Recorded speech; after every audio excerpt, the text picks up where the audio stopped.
This is how we die. The words echoed in the dust-choked valley as American SEALs stared death in the face, hopelessly surrounded. But what none of them knew was that a hidden sniper on the mountain had already taken aim. Before we begin this true edge-of-your-seat survival story, if you love powerful military tales of courage, sacrifice, and shocking twists that keep you awake at night, hit that subscribe button right now, because what's coming will take your breath away.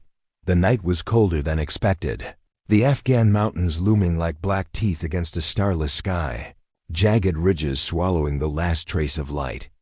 The SEAL team of 12 moved in silence, their boots sinking into loose gravel, their rifles angled toward unseen threats that waited somewhere in the shadows.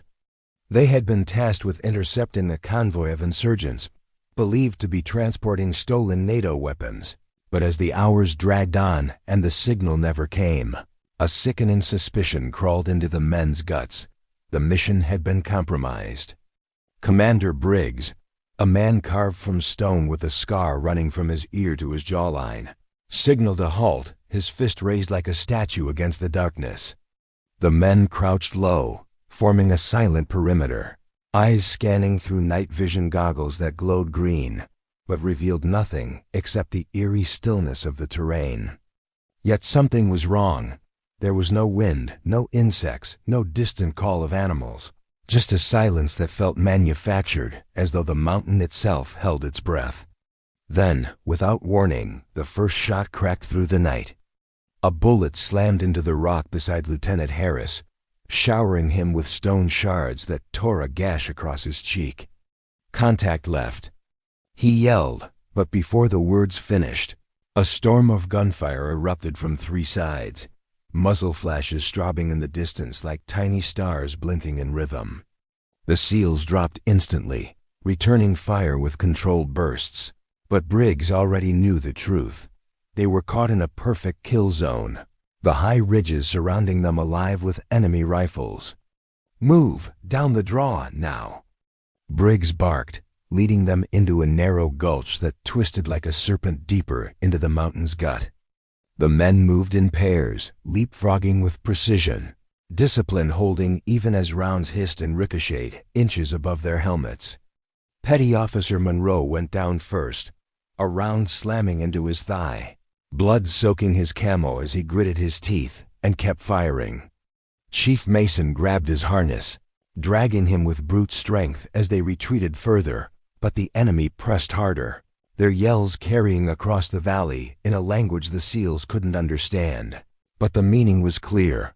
They were trapped. At the bottom of the draw, Briggs scanned the ridgeline through his scope, catching sight of at least 24 fighters silhouetted against the starlight, their rifles braced, their confidence absolute. "They knew we were coming," Briggs muttered, his jaw tightening. This was a setup. The men dug in behind boulders, the ground trembling with incoming fire. Ammunition dwindled with every exchange, and whispers of dread spread among the team like a plague. Harris, wiping blood from his face, muttered the words that would haunt them all. "This is how we die?" The gulch that had offered cover now became a coffin, the steep walls rising like prison bars while gunfire rained from above. Briggs ordered smoke grenades, and a pale mist rolled across the rocks, but the enemy knew their ground too well. Monroe bled heavily, his face pale as Mason pressed a field dressing into the wound, whispering, "Stay with me, brother." Yet the sound of boots closing in told them time was running out. The SEALs fought like wolves cornered, every shot precise, every movement calculated. But the sheer numbers against them turned discipline into desperation. Then came the cruelest blow over the enemy radio. Briggs intercepted chatter that confirmed their worst fear: someone inside their own network had sold them out. Betrayal burned hotter than the bullets, making every man wonder if the rescue they prayed for would ever come. As the fight dragged on, ammo clips ran dry, and the team began stripping gear from fallen comrades, survival driven only by instinct. Through the chaos, Harris caught a flicker on the Ridge 1 muzzle flash, distinct from the rest, sharper, colder. A single enemy dropped silently, Clean headshot from somewhere high above. Harris blinked, thinking he imagined it, but then another fell, and another. A phantom sniper had joined the fight, hidden in the mountain darkness, taking lives with impossible precision.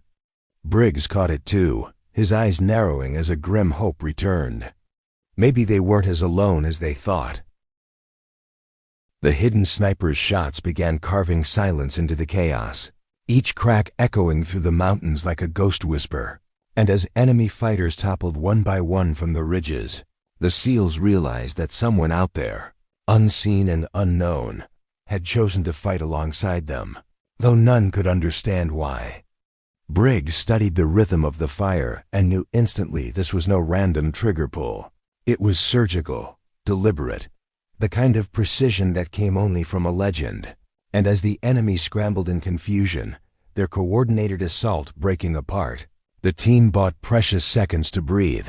Yet the reprieve was fragile because their ammunition was nearly gone, and Monroe's blood soaked the sand as Mason pressed hard against the wound, whispering curses like prayers, while mortar suddenly screamed from the higher ridge, pounding the gulch with deafening blasts that shook stone loose from the cliffs and hurled Harris against a boulder, his vision blurring with dust and fire. The mountain felt alive, a furious beast intent on crushing them. But again the phantom sniper's reach cut through the storm, taking down mortar crews before they could fire a second round. And in the smoke Briggs's mind wrestled with the impossible, because he remembered the name whispered in mess halls, the legend thought long dead, the one they called Viper, a ghost sniper who vanished after a botched mission years ago. And though Briggs could not be sure, every bone in his body screamed that this was his work, his signature. And if it truly was Viper, then they were not abandoned, not yet.